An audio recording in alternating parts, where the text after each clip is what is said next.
உங்களுக்கு அமைதி உரித்தாக. அன்பார்ந்தவர்களே, மரியன்னையின் ஓராண்டில் வீடியோ ஒலிவியிலே வாசிப்பு திட்டத்தின் 161ஆம் நாளுக்கு நாம் உங்களை அன்புடன் வரவேற்கிறோம். அன்பார்ந்தவர்களே, இன்றைக்கி நம்ம மார்க் நற்செய்தியின் கடைசி நாளில் இருக்கிறோம். 15ஆம் அதிகாரமும் 16ஆம் அதிகாரமும் வாசித்து நம்ம இன்றைக்கி நற்செய்தி முடிக்கப் போகிறோம். அன்பார்ந்தவர்களே, இன்றைக்கி திருப்பாடல் 22வது திருப்பாடலை இன்றைக்கி கூட வாசிக்க போகிறோம். 22வது திருப்பாடல் ரொம்ப ரொம்ப முக்கியமான திருப்பாடல். ஏன்னா இந்த திருப்பாடலை தான் ஆண்டவர் சிலுவையில் இருந்துக்கிட்டு நம்ம எல்லாருக்குமே நன்றாக ஞாபகம் இருக்கும். நம்ம இந்த புனித வாரத்தில் வாசிப்போம். ஏலோய் ஏலோய் ராமா சபக்தானி, என்னிறைவா என்னிறைவா ஏன் என்னை கைவிட்டீர். இந்த வசனம் திருப்பாடல் 22 ஆண்டவர் அங்கே மேற்கோள் காட்டுறார். அங்கே அதை எடுத்து ஆண்டவர் ஜெபிக்கிறார். ஸோ ஒரு சில அறிஞர்கள் சொல்கிறாங்க, ஆண்டவர் சிலுவையில் இருந்துக்கிட்டு அந்த மொத்த திருப்பாடலையுமே அவர் வாசிச்சிருக்கலாம். மொத்த திருப்பாடலையும் அவர் ஜெபிச்சிருந்துருக்கலாம் ஆண்டவர்கிட்ட அப்படின்னு சொல்லிட்டு சொல்கிறாங்க. ஸோ அந்த திருப்பாடலை இன்றைக்கி எக்ஸாக்டாக மார்க் நற்செய்தியில் நம்ம அதை வாசிக்கும் போது கூடவே அந்த திருப்பாடலை நம்ம வாசிக்க போகிறோம். சரி, இன்றைக்கி 15ஆம் அதிகாரம் 16ஆம் அதிகாரத்தில் ஆண்டவர் அவருடைய பாடுகளின் உச்சத்துக்கு போய் அவருடைய இறப்பு, அதுக்கப்புறம் கடைசியாக முடிவுரையாக 16ஆம் அதிகாரத்தில் கடைசி ஒரு சில வசனங்கள் ஆண்டவருடைய உயிர்ப்பை மணிமகுடமாக மார்க் நற்செய்தியாளர் சூட்டுகிறார். இன்றைக்கி அந்த ரோமையர் படை வீரர் ஆண்டவரை பார்த்து இவர் உண்மையாகவே கடவுளுடைய மகன் அப்படின்னு சொல்லி அவர் அறிக்கையிடப் போகிறார். அன்பர்களே, ஆண்டவருடைய பாடுகளை தியானிக்கும் போது ஆண்டவருக்கு அதுதான் ரொம்ப ரொம்ப பிடிச்ச ஒரு விஷயமா இருக்குது. புனிதர்கள் எல்லாருமே ஒரு மன கருத்தாக சொல்கிறது, ஆண்டவருடைய பாடுகளை தியானிக்க நம்ம ஆண்டவர்கிட்ட ரொம்ப நெருக்கமாகவும் வேறு எல்லாத்தையும் விடவும் அவருடைய கட்டளைகளை கடைபிடிக்க அவருடைய பாடுகளை தியானிக்க வேண்டியது ரொம்ப அவசியமாக இருக்கிறது. புனித லோயலா இன்னாசியார்லாம் அவருடைய ஆன்மீக பயிற்சிகளை கூறுகிறார். இப்போ விண்ணுலகில் இருக்கின்ற எங்கள் தந்தையை ஜெபத்தை எடுத்துக்கோமே, அந்த ஜெபத்தில் இருக்கக்கூடிய ஒரே ஒரு வார்த்தை விண்ணுலகில், அதை மட்டுமே எடுத்து அவர் தியானிக்க சொல்கிறார் ஒரு மணி நேரம். அது சம்மந்தப்பட்டதை நம்மளுடைய இன்டலெக்ட் புத்தி பயன்படுத்தி அதை பற்றி யோசிக்க சொல்கிறாரு. அது எப்படி இருக்கும் விண்ணுலகு, அது சம்மந்தப்பட்ட வசனங்களை வாசித்து அதை கற்பனையை பண்ணலாம் நம்மளுடைய இமேஜினேஷனில். அதுக்கப்புறம் நம்மளோட ஞாபக சக்தியை பயன்படுத்தி நமக்கு தெரிஞ்ச விஷயங்கள்லாம் எடுத்து அதை நம்ம தியானித்து விண்ணுலகு நம்ம எப்படி அதை அடையலாம், இப்படி நம்ம புத்தி யூஸ் பண்ண சொல்கிறாங்க. அதுக்கப்புறம் நம்ம விருப்பத்தை நகர்த்தி நம்ம வில்லை நகர்த்தி அதில் அதை ஆண்டவர்கிட்ட அன்பை காட்ட சொல்கிறாங்க. ஸோ இப்படிப்பட்ட விஷயங்கள் நடக்கிறத நம்ம தியானத்தில் நம்ம உணரலாம் பார்த்தவர்களே. ஸோ ஒரு வார்த்தையை எடுத்து ஒரு மணி நேரம் தியானிக்க சொல்கிறாங்க. அதெல்லாம் நம்ம ஸ்டார்டிங்கில் பண்ண முடியாது. பட் அட்லீஸ்ட் இன்றைக்கி நம்ம அதை வாசிக்க கேட்கும்போது ஆண்டவருடைய பாடுகளை முடிஞ்செல்லாம் அவர் நமக்காக ஒவ்வொரு வார்த்தையும் ஒவ்வொரு டீட்டெயிலும் ரொம்ப ரொம்ப நம்ம முடிஞ்சளவு கவனத்தோடு கவனிக்க முயற்சிப்போம். அவர் நம்ம மேலே எவ்வளோ அன்பு வச்சுருக்காங்க. அங்கே அவர் படுவது பொதுவாக உலகத்துக்காக படலையாம், நம்ம ஒருத்தருக்காக தனிப்பட்ட விதத்தில் அந்த பாடுகளை பட்டிருக்காராம். நம்ம ஒருத்தருக்காக இதை கேட்டுட்ருக்க நம்ம ஒருத்தருக்காக அதை செஞ்சாராம். நம்ம பாவம் செய்யும்போது திரும்பவும் அவர் அந்த பாடுகளில் நம்ம ஆண்டவரை சிலுவையில் அறைகிறோம். எபிரேயர் அப்படி தான் கூறுகிறது. ஸோ அதனால் நம்ம முடிஞ்சளவு இன்றைக்கான இந்த வசனங்களை பர்சனலாக ரொம்ப ஆழ்ந்து கவனத்தோட அன்போட நம்ம கவனிக்க முயற்சிப்போம், வாசிக்க முயற்சிப்போம் அன்பார்ந்தவர்களே. சரி, இன்றைய தினத்திற்கான விவிலிய வாச பகுதிக்குள்ளே நம்ம ஜெபத்தோடு இணையலாம். தந்தை, மகன், தூய ஆவியாரின் பெயராலே ஆமேன். தந்தையாம் யாவே இறைவனை அழைத்து ஜெபிப்போம். அருள் நிறைந்த அன்னை மரியே வாழ்க, ஆண்டவரும் உடனே பெண்களுக்குள் ஆசை பெற்றவர் நீரே அம்மா. உம்முடைய திருவயிற்றின் கனியாகிய இயேசு கிறிஸ்துவும் ஆசை பெற்றவரே. புனித அன்னை மரியே, இறைவனின் தாயே, பாவிகளாய் இருக்கிற எங்களுக்காக இப்பொழுதும் எங்கள் இறப்பின் வேளையிலும் வேண்டிக் கொள்ளும் அம்மா. ஆமேன். சுதனாகிய ஆண்டவர் இயேசுவை அழைத்து ஜெபிப்போம். அருள் நிறைந்த அன்னை மரியே வாழ்க, ஆண்டவரும் உடனே பெண்களுக்குள் ஆசை பெற்றவர் நீரே அம்மா. உம்முடைய திருவயிற்றின் கனியாகிய இயேசு கிறிஸ்துவும் ஆசை பெற்றவரே. புனித அன்னை மரியே, இறைவனின் தாயே, பாவிகளாய் இருக்கிற எங்களுக்காக இப்பொழுதும் எங்கள் இறப்பின் வேளையிலும் வேண்டிக் கொள்ளும் அம்மா. ஆமீன். தூய ஆவியானவரை அழைத்து ஜெபிப்போம். அருள் நிறைந்த அன்னை மரியே வாழ்க, ஆண்டவரும் உடனே பெண்களுக்குள் ஆசை பெற்றவர் நீரே அம்மா. உம்முடைய திருவயிற்றின் கனியாகிய இயேசு கிறிஸ்துவும் ஆசை பெற்றவரே. புனித அன்னை மரியே, இறைவனின் தாயே, பாவிகளாயிருக்கிற எங்களுக்காக இப்பொழுதும் எங்கள் இறப்பின் வேளையிலும் வேண்டிக் கொள்ளும் அம்மா. ஆமீன். மார்க்கு நற்செய்தி அதிகாரம் 15. பொழுது விடிந்ததும் மூப்பரோடும் மறைநூல் அறிஞரோடும் தலைமைச் சங்கத்தார் அனைவரோடும் தலைமை குருக்கள் ஆலோசனை செய்து இயேசுவை கட்டி இழுத்துச் சென்று பிலாத்திடம் ஒப்புவித்தனர். பிலாத்து அவரை நோக்கி, நீ யூதரின் அரசனா என்று கேட்க, அவர், அவ்வாறு நீர் சொல்கிறீர் என்று பதில் கூறினார். தலைமை குருக்கள் அவர் மீது பல குற்றங்களை சுமத்தினார்கள். மீண்டும் பிலாத்து, நீ பதில் ஒன்றும் சொல்ல மாட்டாயா? உன் மீது இத்தனை குற்றங்களை சுமத்துகிறார்களே என்று அவரிடம் கேட்டான். இயேசுவோ எப்பதிலும் கூறவில்லை. ஆகவே பிலாத்து வியப்புற்றான். விழாவின் போது மக்கள் கேட்டுக்கொள்ளும் ஒரு கைதியை அவர்களுக்காக பிலாத்து விடுதலை செய்வதுண்டு. பரபா என்னும் கைதி ஒருவன் இருந்தான். ஒரு கலகத்தில் கொலை செய்த கலகக்காரரோடு பிடிபட்டவன் அவன். மக்கள் கூட்டம் வந்து வழக்கமாய் செய்வது போல ஒரு கைதியை விடுதலை செய்யுமாறு பிலாத்துவை வேண்டத் தொடங்கியது. அதற்கு பிலாத்து, யூதரின் அரசரை உங்களுக்காக நான் விடுதலை செய்ய வேண்டுமென்று விரும்புகிறீர்களா என்று கேட்டான். ஏனெனில் தலைமை குருக்கள் பொறாமையால்தான் அவரை ஒப்புவித்திருந்தார்கள் என்று அவன் உணர்ந்திருந்தான். ஆனால் தலைமை குருக்கள் தங்களுக்கு பரபாவையே அவன் விடுதலை செய்ய வேண்டுமென கேட்குமாறு கூட்டத்தினரை தூண்டிவிட்டார்கள். பிலாத்து மீண்டும் அவர்களை பார்த்து, அப்படியானால் நீங்கள் யூதரின் அரசர் என்று குறிப்பிடும் இவனை நான் என்ன செய்ய வேண்டும் என்று கேட்டான். அவர்கள், அவனை சிலுவையில் அறையும் என்று மீண்டும் கத்தினார்கள். அதற்கு பிலாத்து, இவன் செய்த குற்றம் என்ன என்று கேட்க, அவர்கள், அவனை சிலுவையில் அறையும் என்று இன்னும் உரக்க கத்தினார்கள். ஆகவே பிலாத்து கூட்டத்தினரின் விருப்பத்தை நிறைவேற்றும் வண்ணம் பரபாவை விடுதலை செய்து இயேசுவை கசையால் அடித்து சிலுவையில் அறையுமாறு ஒப்புவித்தான். பிறகு படை வீரர் அவரை ஆளுநர் மாளிகையின் முற்றத்திற்கு இழுத்து கொண்டு போய் படைப்பிரிவினர் அனைவரையும் கூட்டினர். அவருக்கு செந்நிற ஆடையை உடுத்தினர். ஒரு முள்முடி பின்னி அவருக்கு சூட்டி, யூதரின் அரசே வாழ்க என்று அவரை வாழ்த்தத் தொடங்கினர். மேலும் கோலால் அவர் தலையில் அடித்து அவர் மீது துப்பி முழந்தாள் படியிட்டு அவரை வணங்கினர். அவரை ஏளனம் செய்த பின் செந்நிற ஆடையை கழற்றிவிட்டு அவருடைய ஆடைகளை அணிவித்து அவரை சிலுவையில் அறைவதற்காக வெளியே கூட்டிச் சென்றனர்.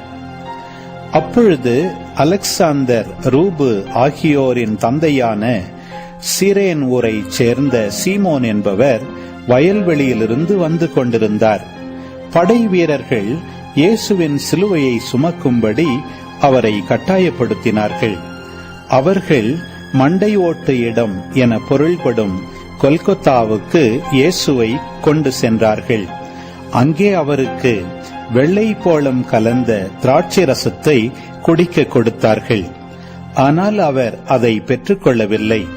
பிறகு அவர்கள் அவரை சிலுவையில் அறைந்தார்கள். குலுக்கல் முறையில் யாருக்கு எது என்று பார்த்து அவருடைய ஆடைகளை தங்களுக்குள் பங்கிட்டுக் கொண்டார்கள். அவரை சிலுவையில் அறைந்தபோது காலை 9 மணி. அவரது மரண தண்டனைக்கான காரணத்தை அறிவிக்க யூதரின் அரசன் என்று அவர்கள் எழுதி வைத்தார்கள். அவருடைய வலப்புறம் ஒருவனும் இடப்புறம் ஒருவனுமாக 2 கள்வர்களை அவருடன் சிலுவைகளில் அறைந்தார்கள். அவ்வழியே சென்றவர்கள் தங்கள் தலைகளை அசைத்து, ஆகா, திருக்கோவிலை இடித்து 3 நாளில் கட்டி எழுப்புகிறவனே, சிலுவையிலிருந்து இறங்கி உன்னையே விடுவித்துக்கொள் என்று அவரை பழித்துரைத்தார்கள். அவ்வாறே தலைமை குருக்கள் மறைநூல் அறிஞர்களுடன் சேர்ந்து அவரை ஏளனம் செய்து பிறரை விடுவித்தான், தன்னையே விடுவிக்க முடியவில்லை என்று தங்களிடையே பேசிக் கொண்டார்கள். அவர்கள் இஸ்ரவேலின் அரசனாகிய மெசியா இப்போது சிலுவையிலிருந்து இறங்கி வரட்டும், அப்போது நாங்கள் கண்டு நம்புவோம் என்றார்கள். அவரோடு சிலுவையில் அறையப்பட்டிருந்தவர்களும் அவரை இகழ்ந்தார்கள். நண்பகல் வந்தபோது நாடெங்கும் இருள் உண்டாயிற்று. பிற்பகல் 3 மணி வரை அது நீடித்தது. பிற்பகல் 3 மணிக்கு இயேசு எலோயி எலோயி லெமா சபக்தானி என்று உரக்க கத்தினார். என் இறைவா, என் இறைவா, ஏன் என்னை கைவிட்டீர் என்பது அதற்கு பொருள்.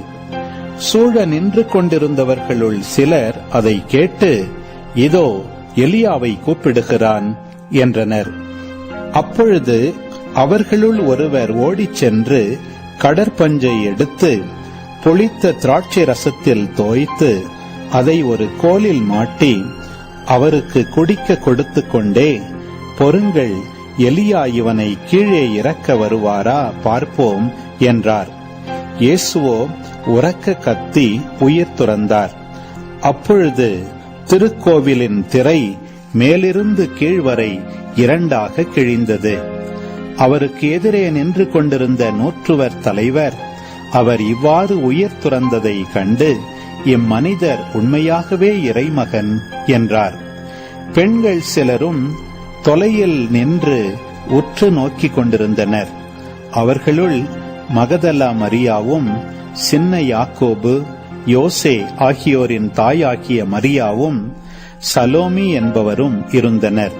இயேசு கலிலேயாவில் இருந்தபோது அவர்கள் அவரை பின்பற்றி அவருக்கு பணிவிடை செய்து வந்தவர்கள். அவருடன் எருசலேமுக்கு வந்திருந்த வேறு பல பெண்களும் அங்கே இருந்தார்கள். இதற்குள் மாலை வேளையாகிவிட்டது.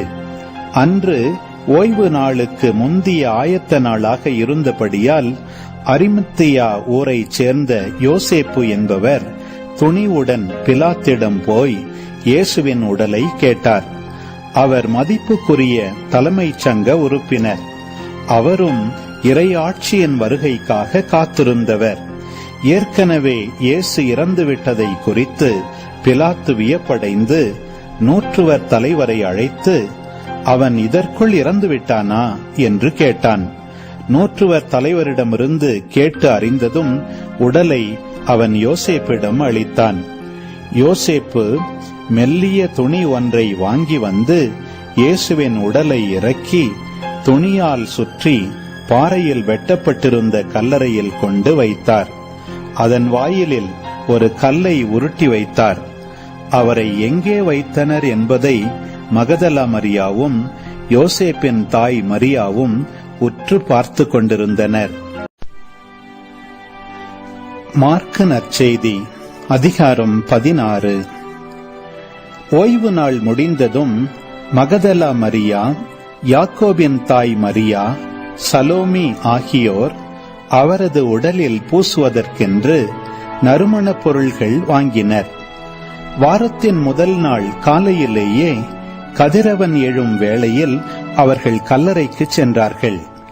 கல்லறை வாயிலிலிருந்து கல்லை நமக்கு யார் புரட்டுவார் என்று அவர்கள் ஒருவரோடு ஒருவர் கேட்டுக்கொண்டார்கள். ஆனால் அவர்கள் நிமிர்ந்து உற்று நோக்கிய பொழுது கல் புரட்டப்பட்டிருப்பதை கண்டார்கள். அது பெரியதொரு கல். பிறகு அவர்கள் கல்லறைக்குள் சென்றபோது வெண் தொங்கலாடை அணிந்த இளைஞர் ஒருவர் வலப்புறம் அமர்ந்திருக்க கண்டு திகிலுற்றார்கள். அவர் அவர்களிடம், திகிலுற வேண்டாம், சிலுவையில் அறையப்பட்ட நாசரேத்து இயேசுவை தேடுகிறீர்கள். அவர் உயிருடன் எழுப்பப்பட்டார். அவர் இங்கே இல்லை. இதோ அவரை வைத்த இடம். நீங்கள் புறப்பட்டுச் செல்லுங்கள். பேதுருவிடமும் மற்ற சீடரிடமும், உங்களுக்கு முன்பாக அவர் கலிலேயாவுக்கு போய்க் கொண்டிருக்கிறார். அவர் உங்களுக்கு சொன்னது போலவே அவரை அங்கே காண்பீர்கள் எனச் சொல்லுங்கள் என்றார். அவர்கள் கல்லறையை விட்டு வெளியே வந்து ஓட்டம் பிடித்தார்கள். நடுக்கமுற்று மெய்மறந்தவர்களாய் யாரிடமும் எதுவும் கூறவில்லை. ஏனெனில் அவர்கள் அச்சம் கொண்டிருந்தார்கள். வாரத்தின் முதல் நாள் காலையில் இயேசு உயிர்த்தெழுந்த பின்பு அவர் முதலில் மகதலா மரியாவுக்கு தோன்றினார். அவரிடமிருந்துதான் அவர் 7 பேய்களை ஓட்டியிருந்தார். மரியா புறப்பட்டு சென்று இயேசுவோடு இருந்தவர்களிடம் இதை அறிவித்தார். அவர்கள் துயருற்று அழுது கொண்டிருந்தார்கள். அவர் உயிரோடு இருக்கிறார் என்றும் மரியா அவரை கண்டார் என்றும் கேட்டபோது அவர்கள் நம்பவில்லை. அதன் பிறகு அவர்களுள் இருவர் வயல்வெளிக்கு நடந்து சென்றபோது இயேசு அவர்களுக்கு வேற்று உருவில் தோன்றினார். அவர்கள் சென்று அதனை மற்றவர்களுக்கு அறிவித்தார்கள். அவர்கள் சொன்னதையும் சீடர்கள் நம்பவில்லை. இறுதியாக 11 பந்தியில் அமர்ந்திருந்த பொழுது அவர்களுக்கு இயேசு தோன்றினார். உயிருடன் எழுப்பப்பட்ட தம்மை கண்டவர்கள் சொன்னதை நம்பாமல் அவர்கள் கடின உள்ளத்தோடு இருந்தமையால் அவர் அவர்களுடைய நம்பிக்கையின்மையை கண்டித்தார். இயேசு அவர்களை நோக்கி, உலகெங்கும் சென்று படைப்பிற்கெல்லாம் நற்செய்தியை பறைசாற்றுங்கள். நம்பிக்கை கொண்டு திருமுழுக்கு பெறுவோர் மீட்பு பெறுவர். நம்பிக்கையற்றவரோ தண்டனை தீர்ப்பு பெறுவர். நம்பிக்கை கொண்டோர் பின்வரும் அருமடையாளங்களை செய்வர். அவர்கள் என் பெயரால் பேய்களை ஓட்டுவர், புதிய மொழிகளை பேசுவர், பாம்புகளை தம் கையால் பிடிப்பர், கொல்லும் நஞ்சை குடித்தாலும் அது அவர்களுக்கு தீங்கு இழைக்காது. அவர்கள் உடல் நலமற்றோர் மீது கைகளை வைக்க அவர்கள் குணமடைவர் என்று கூறினார். இவ்வாறு அவர்களோடு பேசிய பின்பு ஆண்டவர் இயேசு விண்ணேற்றமடைந்து கடவுளின் வலப்புறம் அமர்ந்தார். அவர்கள் புறப்பட்டு சென்று எங்கும் நற்செய்தியை பறைசாற்றினர். ஆண்டவரும் உடனிருந்து செயல்பட்டு நிகழ்ந்த அருமடையாளங்களால் அவர்களுடைய வார்த்தையை உறுதிப்படுத்தினார். திருப்பாடல் 22. என் இறைவா, என் இறைவா, ஏன் என்னை கைவிட்டீர்? என்னை காப்பாற்றாமலும் நான் தேம்பிச் சொல்வதை கேளாமலும் ஏன் வெகு தொலையில் இருக்கின்றீர்? என் கடவுளே, நான் பகலில் மன்றாடுகின்றேன், நீர் பதிலளிப்பதில்லை. இரவிலும் மன்றாடுகின்றேன், எனக்கு அமைதி கிடைப்பதில்லை. நீரோ தூயவராய் விளங்குகின்றீர், இஸ்ரவேலின் புகழ்ச்சிக்கு உரியவராய் வீற்றிருக்கின்றீர். எங்கள் மூதாதையர் உம்மில் நம்பிக்கை வைத்தனர். அவர்கள் நம்பியதால் நீர் அவர்களை விடுவித்தீர். உம்மை அவர்கள் வேண்டினார்கள், விடுவிக்கப்பட்டார்கள். உம்மை அவர்கள் நம்பினார்கள், ஏமாற்றம் அடையவில்லை. நானோ ஒரு புழு, மனிதனில்லை. மானிடரின் நிந்தைக்கு ஆளானேன், மக்களின் இகழ்ச்சிக்கு உள்ளானேன். என்னை பார்ப்போர் எல்லாரும் ஏளனம் செய்கின்றனர். உதட்டை பிதுக்கி தலையசைத்து ஆண்டவர் மீது நம்பிக்கை வைத்தானே, அவர் இவனை மீட்கட்டும், தாம் அன்பு கூர்ந்த இவனை அவர் விடுவிக்கட்டும் என்கின்றனர். என்னை கருப்பையினின்று வெளிக்கொணர்ந்தவர் நீரே. என் தாயிடம் பால் குடிக்கையிலேயே என்னை பாதுகாத்தவரும் நீரே. கருப்பையிலிருந்தே உம்மை சார்ந்திருந்தேன். நான் என் தாயின் வயிற்றில் இருந்தது முதல் என் இறைவன் நீரே. என்னை விட்டு தொலையில் போய்விடாதேயும், ஏனெனில் ஆபத்து நெருங்கிவிட்டது. மேலும் உதவி செய்வார் யாரும் இல்லை. காளைகள் பல என்னை சூழ்ந்து கொண்டுள்ளன. பாசானின் கொழுத்த எருதுகள் என்னை வளைத்து கொண்டன. அவர்கள் என்னை விழுங்க தங்கள் வாயை அகல திறக்கின்றார்கள். இரை தேடி சீறி முழங்கும் சிங்கம் போல் பாய்கின்றார்கள். நான் கொட்டப்பட்ட நீர் போல் ஆனேன். என் எலும்புகள் எல்லாம் கழன்று போயின.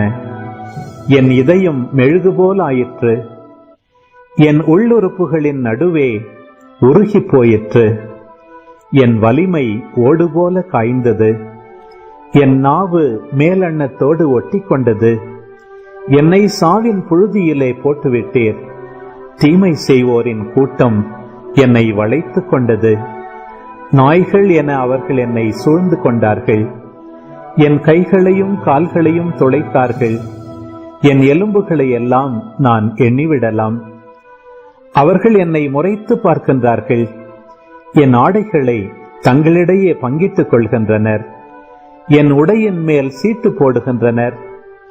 நீரோ ஆண்டவரே, என்னை விட்டு தொலையில் போய்விடாதேயும். என் வலிமையே, எனக்கு துணை செய்ய விரைந்து வாரும். வாளுக்கு இரையாகாதபடி என் உயிரை காத்தருளும். இந்த நாய்களின் வெறியினின்று என் ஆருயிரை காப்பாற்றும். இந்த சிங்கங்களின் வாயிலிருந்து என்னை காப்பாற்றும். காட்டெருமைகளின் கொம்புகளில் சிக்கியுள்ள என்னை காத்தருளும். உமது பெயரை என் சகோதரருக்கு அறிவிப்பேன். சபை நடுவே உம்மை புகழ்ந்து பாடுவேன். ஆண்டவருக்கு அஞ்சுவோரே, அவரை புகழுங்கள். யாக்கோபின் மரபினரே, அனைவரும் அவரை மாட்சிமைப்படுத்துங்கள்.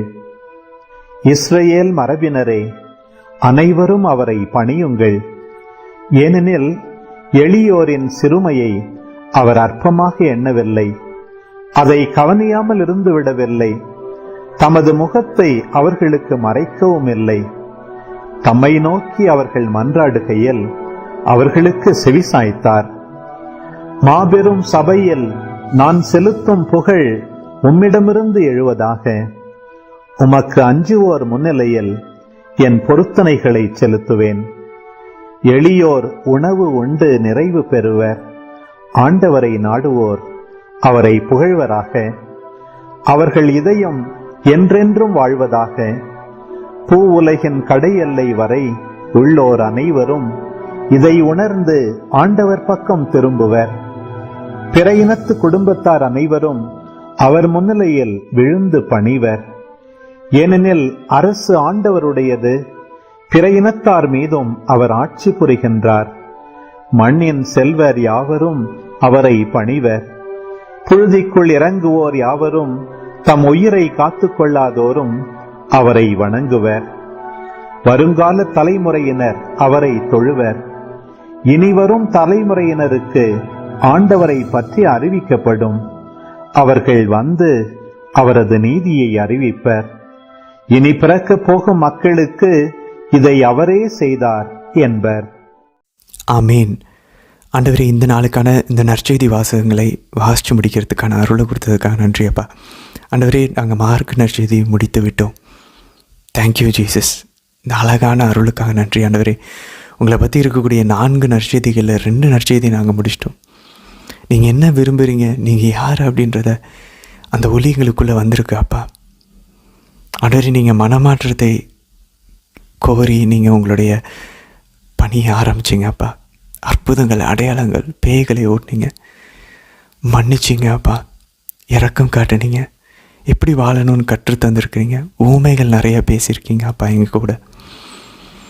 ஆண்டவரே, நீங்கள் எங்களை தாழ்ச்சியாக இருக்க அழைக்கிறீங்க, அன்போடு இருக்க அழைக்கிறீங்க. ஆவினவரை கொடைகளை, கனிகளை தந்து தந்தையை மாட்சிப்படுத்த அழைக்கிறீங்க அப்பா. உடைய பாடுகளை, நீங்கள் தான் மெசியா, நீங்கள் தான் கடவுளுடைய மகன், இந்த உலகத்திற்குள்ள கடவுள் மனித அவதாரம் எடுத்து வந்தார், அவர் மாமிசத்தில் வெளிப்பட்டார் அப்படின்றத எல்லாத்தையுமே எங்களுக்கு கற்றுத்தந்திருக்கிறீங்க அப்பா. இனி நாங்கள் உங்களுடைய இந்த ஒளியை பிடித்து கொண்டு உங்களுடைய திருவிழப்படி நாங்கள் நடக்க எங்களுக்கு அருள் தாரும் ஆண்டவரே. அம்மா, நற்செய்தி முதல்ல உங்களுடைய இதயத்தில் இருக்குது. நற்செய்தி எங்களுக்கு இந்த பைபிளில் வெளிப்படுத்தப்பட்டிருக்கிறது 1% தான். மீதி எல்லாமே உங்களுடைய இதயத்தில் அது பதிவு செய்யப்பட்டிருக்கம்மா. உங்களுடைய இதயத்திற்குள்ளே இன்னும் நெருக்கமாக வந்து ஆண்டவரை இன்னும் அதிகமாக அன்பு செஞ்சு அவருடைய கட்டளைகளை கடைபிடிக்க அருள் தந்துடலும் அம்மா. உங்கள் திருவிழப்படி, ஆண்டவருடைய திருவிழப்படி நாங்கள் நடக்கணும். இந்த நற்செய்தியை நேசித்து ஆண்டவரை இன்னும் அதிகமாக அன்பு செய்யணும். அவருடைய கட்டளைகளை கடைபிடிப்பது எங்களுக்கு தேனிலும் சுவையானதாக இருக்கணும். எங்களுக்கு பிடிச்ச சாப்பாடை விட அது அதிகமாக இருக்கணும்.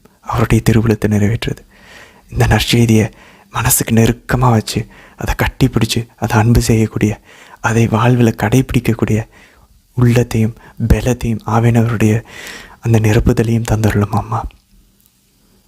தந்தை, மகன், தூய ஆவியாரின் பெயராலே ஆமீன். அன்பர்களே, இன்றைய தினத்திற்கான விளக்க உரைக்குள்ளே நம்ம நேரடியாக போயிடலாம்.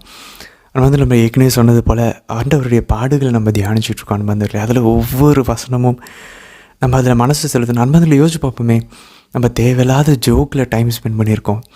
தேவையில்லாத பேச்சுகள், அரசியல், நம்ம உலகத்தில் நடக்கக்கூடிய நியூஸு, அதுக்கப்புறம் நம்ம பக்கத்து வீட்டுக்காரவங்களை பற்றி, சொந்தக்காரவங்களை பற்றி, அவன் எப்படி செஞ்சான், இவன் எப்படி செஞ்சான். ஆனால் அன்பர்களே, கடவுளை பற்றி யோசிக்கணும் கூட நமக்கு ஒரு ஒரு ஒரு தடங்கள் இருக்குது பாருங்களேன். ஒரு மனசில் ஒரு பிடிப்பு இருக்குது, ஒரு இறுக்கம் இருக்குது. ஃப்ரீயாக நம்மளால் தியானிக்க முடியல. ஏன் தெரியுமா அன்பர்களே? நம்ம அந்தளவுக்கு உலகத்தை பெருசாக கருதி கொண்டு இருக்கிறோம். அன்பர்களே, எனக்கு கிடைச்ச ஒரு அழகான ஒரு ஞானம் என்ன அப்படின்னா, இப்படி கடவுளை விட்டு வெளியே போனதுனால ஆண்டவர் ஒரு விதமான ஒரு டிப்ரெஷன், ஒரு மன அழுத்தம், பாவங்கள், இதெல்லாம் ஆண்டவர் அனுமதித்தார். நானும் அதை தேர்ந்தெடுத்து ஆசைப்பட்டு செஞ்சேன். அதில் எல்லாத்துலேயும் உலகத்தில் இன்புற ட்ரை பண்ணேன். ஆனால் அல்டிமேட்டாக அது எதுவுமே என்னை சாட்டிஸ்ஃபை பண்ணல. அது எதுவுமே எனக்கு நிறைவு தரல. அப்போது நான் ஆண்டவர்கிட்ட திரும்பி அந்த ஜெபமாலை ஜெபிச்சப்போ, ஆண்டவர்கிட்ட ஜெபத்தில் போய் இதை பற்றிலாம் யோசிச்சப்போ ஒரு மிகப்பெரிய ஒரு மன அமைதி கிடச்சிச்சு, ஒரு ஆறுதல் கிடச்சிச்சு. ஏன்னா அன்பதில் யோசிச்சு போகும்போது நம்ம என்ன சிந்திச்சாலும் என்ன யோசித்தாலும் ஒரு நாள் நம்ம சாக தான் போகிறோம். இப்போ நம்ம யோசிச்சு பிரெயினை பயன்படுத்தியிருக்கோம், ஆண்டவர் கொடுத்த அந்த மூளையை பயன்படுத்திகிட்ருக்கோம். அது எல்லாமே ஒரு நாள் வேஸ்ட்டாக தான் போகுது. ஆனால் அதை நம்ம பணத்தை சம்பாதிப்பதுக்கும், அழிந்து போகிற உணவை சம்பாதிக்கிறதுக்கும், நம்மளுடைய கற்பனை திறன், நம்மளுடைய புத்தி, நம்மளுடைய விருப்பம், மூளை, எனர்ஜி, டைமு எல்லாத்தையும் ஸ்பெண்ட் பண்ணிகிட்ருக்கோம் அன்பர்களே. அதெல்லாம் யோசித்து பார்த்து நம்ம திரும்பி வரணும். நம்ம ஆக்சுவலாக கடவுளை பற்றி யோசிக்க ஃபஸ்ட்டு கஷ்டமாக தான் இருக்கும். போக அது நமக்கு தேனிலும் இனிமையானதாக இருக்கும், சுவையானதாக இருக்கும்.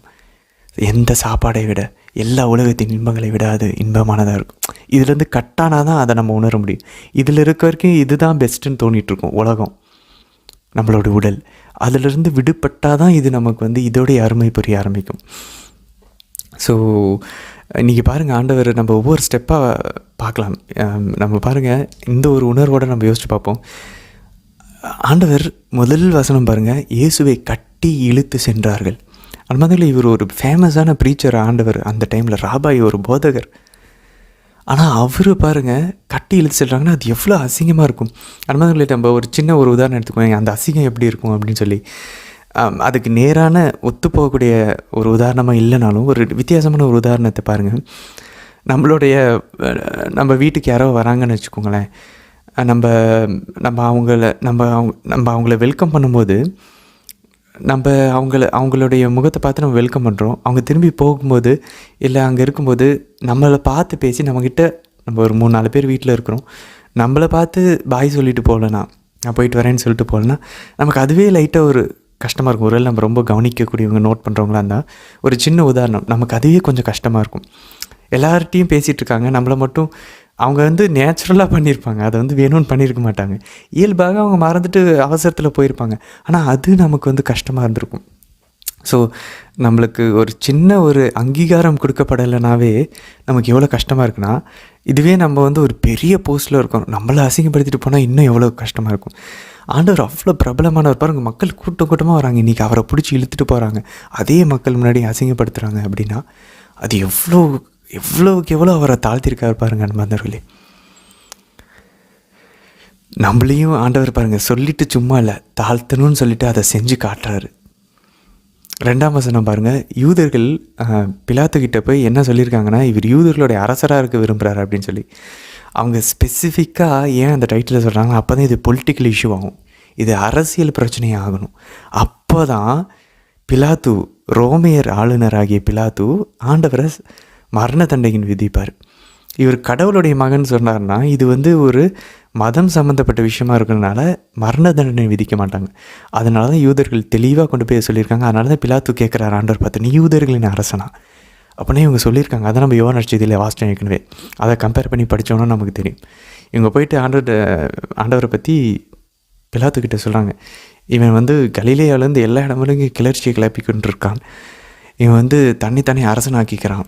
ஸோ இப்படிலாம் போட்டால் தான் அவங்க லா அண்ட் ஆர்டர் ப்ராப்ளம் வரும், அரசியல் பிரச்சனை வரும்னு சொல்லி தெளிவாக சொல்கிறாங்க பாருங்கள். பிலாத்து வேணா பாருங்கள் 10ஆம் வசனம் 14ஆம் வசனத்தில் ஆண்டவர் இயேசுவிடம் எந்த குற்றத்தையும் அவர் காணலை.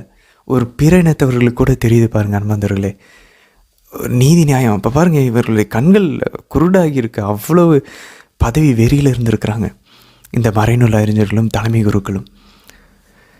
பாருங்கள், அவன் செய்த குற்றம் என்னன்னு அவர் கேட்குறாரு. அதுக்கப்புறம் பாருங்கள் 15ஆம் வசனத்தில் அவர் அவர் அவர் வந்து தப்பு செய்யலைன்னு தெரிஞ்சும் வேறு வழி இல்லாமல் 15ஆம் வசனம் பாருங்கள், ஆகவே பிலாத்து கூட்டத்தினரின் விருப்பத்தை நிறைவேற்றும் வண்ணம் இயேசுவை கசையால் அடித்து மரண தண்டனைக்கு அவர் சிலுவையில் அறையுமாறு ஒப்புவித்தான். அன்பார்ந்தவர்களே, ஆக்சுவலாக தப்பு செய்யலைன்னு தெரிஞ்சும் கொடுத்ததுக்கான காரணம் என்ன தெரியுமா? ஒரே ஒரு காரணம், அந்த மக்களை சாட்டிஸ்ஃபை பண்ணணும், அவங்கள திருப்திப்படுத்தணுங்கிறதுக்காக. அன்பார்ந்தவர்களே, நம்மளும் இந்த மாதிரி நிறைய டைமில் மக்களை திருப்திப்படுத்தணுங்கிறதுக்காக நம்ம என்ன சிரமம் செஞ்சுக்கிட்டுருக்கோம்? நீதியை நம்ம கடைப்பிடிக்காமல் இருக்கோம், பாவத்தில் விழுந்துக்கிட்டு இருக்கோம், கடவுளுக்குரியவற்றை செய்யாமல் இருக்கிறோம். நம்மளுடைய கடமைகளிலிருந்து எல்லாவற்றிலிருந்தும் வெளியே வருவதற்கான காரணம் நம்ம வந்து மக்களை திருப்திப்படுத்த விரும்புகிறோம். அவங்களுக்காக அந்த உறவை வச்சுக்கிட்டு இருக்கோம். ஆனால் அந்த உறவு தான் நம்மளை கடவுள்கிட்ட நெருங்காமல் தடுத்துக்கிட்டு இருக்குது. நம்ம நீதியை செய்ய விடாமல், நம்மளுடைய கடமையை செய்ய விடாமல் தடுத்துக்கிட்டு இருக்குது. அந்த மாதிரி எல்லா விஷயங்களுமே அன்பார்ந்தவர்களே, அந்த ஏதோ ஒரு போதை பழக்கம், ஒரு சாப்பாடு மேலே பிரியம், எனக்கு தற்பெருமை, என்ன எல்லோரும் பெருமையாக பேசணும், உடலின் இன்பங்கள், இதனால தான் நம்ம வந்து பாவத்தில் விழுந்துட்டுருக்கோம். அதே தான் இன்றைக்கி பிலாத்துவும் பண்ணுறார். 11ஆம் வசனம் பாருங்கள், பரபாவை விடுவித்தார்கள். பரபான்ற வார்த்தைக்கு லிட்ரலாக அரமைக்கு மொழியில் அதுக்கான அர்த்தம் சன் ஆஃப் த ஃபாதர், தந்தையின் மகன் அர்த்தம். ஸோ இங்கே என்ன நடக்குதுன்னா, உண்மையான தந்தையின் மகனை கசையால் அடித்து சிலுவையில் அரைந்து சாகடிக்குமாறு ஒப்புவிக்கிறார். பொய்யான பேரளவில் மட்டும் தந்தையின் மகனாக இருக்கக்கூடிய பரபாவை அவர் விடுதலை செய்கிறார். எவ்வளோ ஒரு முரண்பாடான ஒரு விஷயமா இருக்குது பாருங்கள் நண்பர்களே. அதுக்கப்புறம் பாருங்கள் 16ஆம் வசனத்தில் ஆண்டவர் இயேசுவை இழுத்து சென்று ஆளுநர் மாளிகை முற்றத்திற்கு கொண்டு போய் படை பிரிவினர்களை அவர் ஒன்று திரட்டினார்னு சொல்லி, அவரை சுற்றி ஒன்று திரட்டினார்னு சொல்லி நம்ம வாசிக்கிறோம். அந்த இந்த படைப்பிரிவினர்கள் எத்தனை பேர் இருப்பாங்க தெரியுமா? நம்ம ஏற்கனவே வாசித்தோம், தலைமை சங்கம்ன்றது 71 பேரை கொண்ட ஒரு சங்கம். அவ்வளோ பேர் முன்னாடி அவர் விசாரிக்கப்பட்டார், கன்னத்தில் அறையப்பட்டு துப்பி இகழப்பட்டார். இன்றைக்கி எத்தனை பேர் தெரியுமா அவரை வந்து அசிங்கப்படுத்துகிறாங்க? படைப்பிரிவினர் அப்படின்னா 600 பேர் அன்பார்ந்தவர்களே, 600 men, 600 பேருக்கு முன்பாக அவர் அசிங்கப்படுத்தப்பட்டு அவர்களால் காயப்படுத்தப்பட்டு துன்புறுத்தப்பட்டார். நைட்டு முழுசும் பகல் முழுசும். அந்த இறுதி அவன் முடித்ததுக்கப்புறம் கெஸ்தமணியிலேருந்து அவர் உயிரை விடுற வரைக்கும் ரணவேதனை. 17ஆம் வசனம் பாருங்கள், அவருக்கு செந்நிற ஆடையை உடுத்தினர், ஒரு முள்முடியை பின்னி அவருக்கு சூட்டினர். அன்பார்ந்தவர்களே, இந்த செந்நிற ஆடை நம்ம ஏற்கனவே பார்த்தோம். மோசே வந்து அவருடைய சட்டத்தில் அதை தான் பண்ணார். அவர் அந்த உடன்படிக்கையை நிறைவேற்றும் போது தூய்மை சடங்கில் அவர் எழுதுகிறார். இந்த செந்நிற ஆடை, ஈசோப்பு தண்டு, இது எல்லாமே அங்கே இருக்குது. இங்கே ஆண்டவர் தூய்மையின் ப்ராசஸில் இருக்கார். நம்மை தூய்மைப்படுத்தக்கூடிய அந்த ஒரு பணியில் இருக்கிறார். அவருடைய பாருங்கள், ஒரு இதை தீட்டை தொட்டுட்டோன்னா தூய்மைப்படுத்துறதுக்கு செந்நிற ஆடை தேவைப்படுது. எவ்வளோ டீட்டெயில்ஸ் அங்கே நிறைவேறுது பாருங்கள் அன்பார்களே. அது மட்டும் இல்லை பாருங்கள், 19ஆம் வசனத்தில் அவருடைய தலையில் முள்முடி சூட்டி அவரை கோலால் அவர் தலையை அடித்து அவர் மீது துப்பி. யோசிச்சு பார்ப்போம் அன்பார்களே, அது ஒவ்வொரு வார்த்தையும் நம்ம தியானிக்கணும் போல். அவருடைய தலையில் கோலால் அடித்தாங்கன்னு சொல்கிறாங்க. ஆக்சுவலாக நம்ம நினச்சிட்ருக்கோம் முள்முடின்றது ஏதோ ஒரு இந்த நம்ம படங்களில் பார்க்குறதெல்லாம், இமேஜஸில் பார்க்குறதெல்லாம் ஏதோ ஒரு சின்னதாக ஒரு வலை மாதிரி அந்த முள்ளை வந்து சுற்றி பின்னி லைட்டாக அப்படி வச்சுருப்பாங்க. அப்படி ஒரு நூல் மாதிரி, ஒரு கயிறு மாதிரி நினச்சிட்ருக்கோம். இல்லான்னு பாந்தர்களே, இந்த ஷ்ரவுட் ஆஃப் தூரின் நகரினுடைய அந்த துணியை பார்க்கும்போது ஆண்டவரை சுற்றி வச்சுருந்த அந்த துணி நம்மிடம் இப்போ இருக்கிறது. அதை திருச்சி போய் அங்கீகரித்திருக்கிறது. அதிலிருந்து இமேஜ் எடுத்து பார்க்குறாங்க ஆராய்ச்சியாளர்கள். அவருடைய தலை வந்து அவ்வளோ ஓட்டையாக இருக்குதான். அதை சுற்றி ஹெல்மெட் மாதிரி, அதாவது நம்ம நினச்சிட்ருக்கோம் அந்த பின்னி ஒரு ஒரு ஒரு என்ன சொல்கிறது, ஒரு வலை மாதிரி அதை வச்சுருப்பாங்க நம்ம நினச்சிட்ருக்கோம். இல்லை, ஆக்சுவலாக அது ஹெல்மெட் மாதிரி. நம்ம யோசிச்சுப்போமே, ஒரு தலைக்கவசத்தை போல் மேலே சுற்றி முன்னாடி பின்னாடி எல்லா இடமும், சைடில் எல்லா இடமும் புட்கர்னால் அது சூழ்ந்துருக்குமா. ஒரு ஹெல்மெட் மாதிரி வச்சுருக்காங்களாம். இது வரைக்கும் சிலுவையில் அறைந்தவர்களில் இது வரைக்கும் நம்ம வரலாற்றில் யாரையுமே முள்முடி இந்த மாதிரி ஹெல்மெட்டு தலைக்கவசத்தை போல் வைத்து யாரையுமே அவங்க வந்து துன்புறுத்தினதில்லை. சும்மா சிலுவையில் அறைவாங்க. ஆனால் முள்முடி சூட்டினது இவர் ஒருத்தர் மட்டும் தான். ஏன்னா இவரை வந்து யூதர்களின் அரசன்னு சொல்லி இவங்க பழி சுமத்தியிருக்காங்க. ஸோ வரலாறுலேயே இவர் ஒருத்தருக்கு மட்டும்தான் இந்த மாதிரி நடந்திருக்கு. அதை வச்சு தான் அந்த தூரி நகரனுடைய இந்த துணி வந்து கண்டிப்பாக ஜீஸாக தான் இருக்கணும். அந்த மேலே அது இல்லாமல் நிறையா எவிடென்சஸ் இருக்குது. பட் இதுவும் ஒரு ஆதாரமாக பார்க்குறாரு இறையலாளர்கள். அப்போ இவங்க தலையை கோலால் அடிக்கும்போது அந்த முள் உள்ளே இறங்கி ஒரு புனிதர்கிட்ட ஆண்டவர் வெளிப்படுத்தியிருக்கார். அது அவருடைய கண்ணை உள்ளே போய் கண்ணை குத்தி இருந்துச்சான். அந்த முள் அவ்வளோ நீட்டமான முற்கள் அந்த காலத்தில் அந்த இஸ்ரேல் தேசத்தில் இருந்திருக்குது. நம்மளுடைய கருவள்ளி மரத்தினுடைய அந்த முள்ளே எவ்வளோ விஷயம் ஒரு முள்ளாக இருக்கும், எவ்வளோ ஒரு கடுமையான முள்ளாக இருக்கும். அதை விட பல மடங்கு நீட்டமான முள்ளாக அது. அதை பற்றி ஒரு மாடல் செஞ்சுருக்குறாங்க. அந்த தலைக்கவசத்தை போல் அந்த மாடலை எடுத்து கையில் தொட்டாலே அது கையை குத்து தான். அந்தளவுக்கு அந்த முள்முடி அவ்வளோ கூர்மையானதான். அந்த காலத்தில் இருந்த அந்த இஸ்ரேலில் இருக்கக்கூடிய காணப்படக்கூடிய அந்த முட்கள் அவர் மேலே துப்பி இருக்கிறாங்க. எத்தனை முறை துப்பி இருக்கிறாங்க. நமக்கு லைட்டாக ஏதாச்சும் ஒரு மாதிரி மூஞ்சி சுளிக்கிற மாதிரி நடந்தாலே நமக்கு அவ்வளோ கஷ்டமாக இருக்கான மாதிரி இருக்குது. ஆனால் அவர் மேலே துப்பி இருக்கிறாங்க.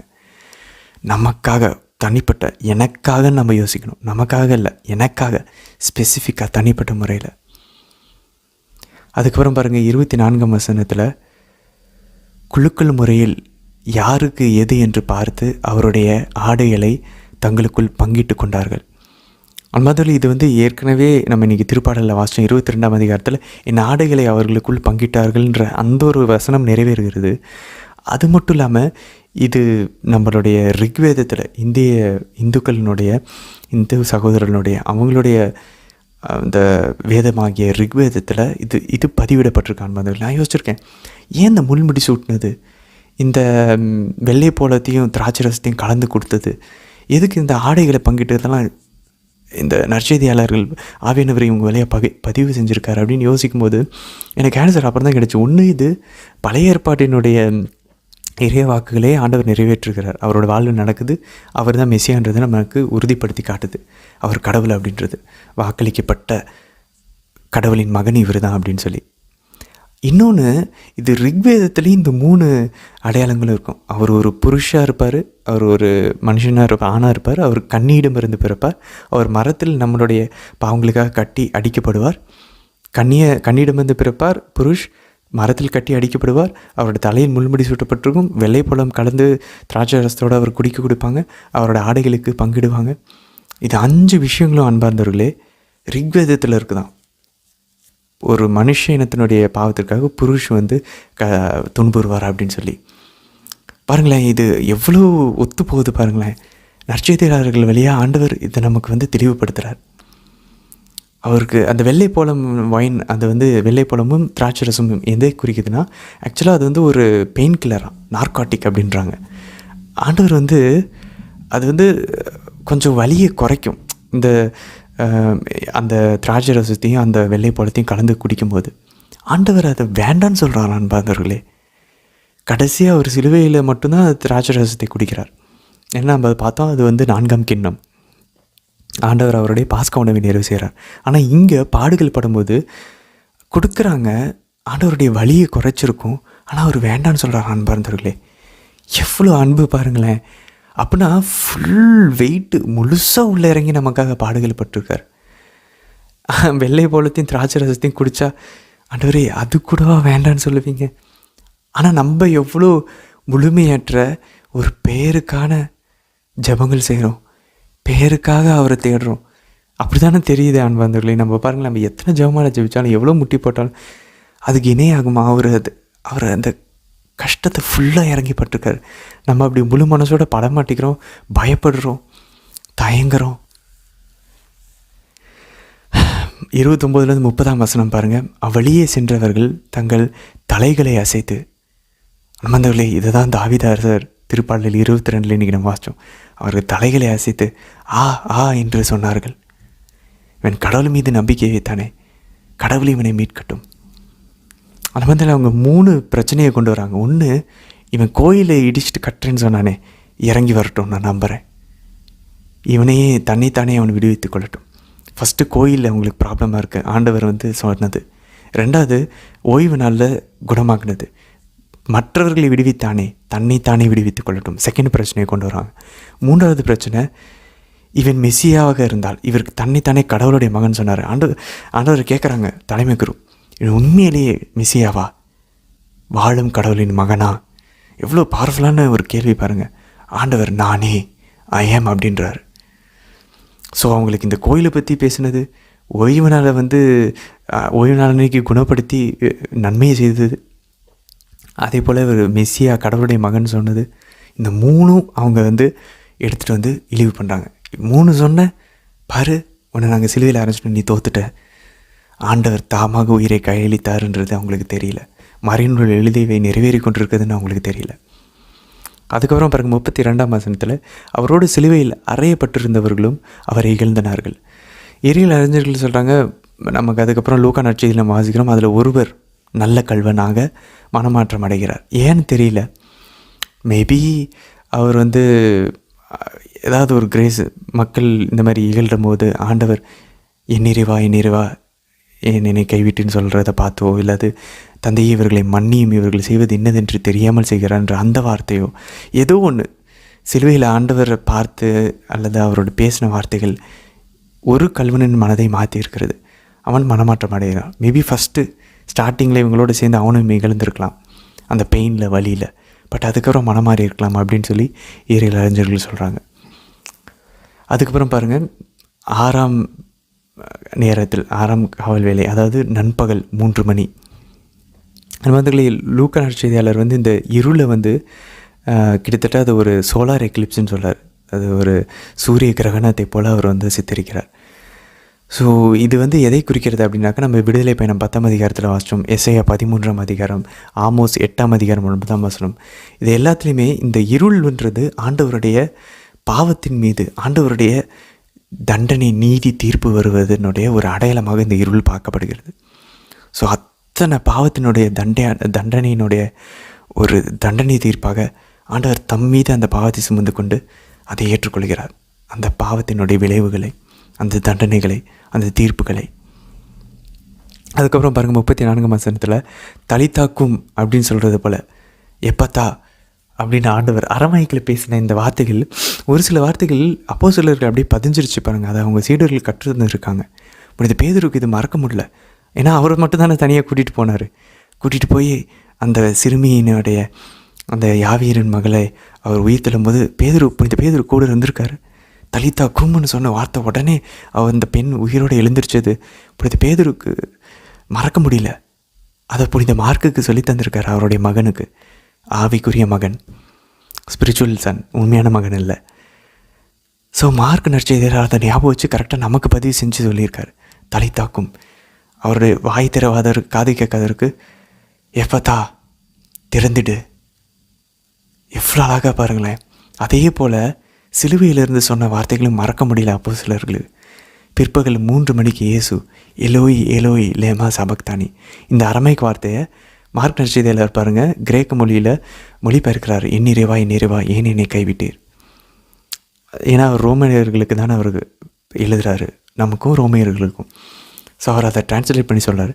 அதனால தான் பாருங்கள் நண்பகல் 3 மணிக்கு நம்ம டிவைன் மர்சி டைம்னு சொல்கிறோம். இறை இறக்கத்தின் நேரம், ஆண்டவர் உயிர் விட்ட நேரம். சும்மா ஒரு 3 மணிக்கு நம்மளால் முடிஞ்சளவு இறையிறக்க ஜெபமாலை 10 நிமிஷம் தான் ஆகுது, 8 நிமிஷம் 9 நிமிஷம் தான்.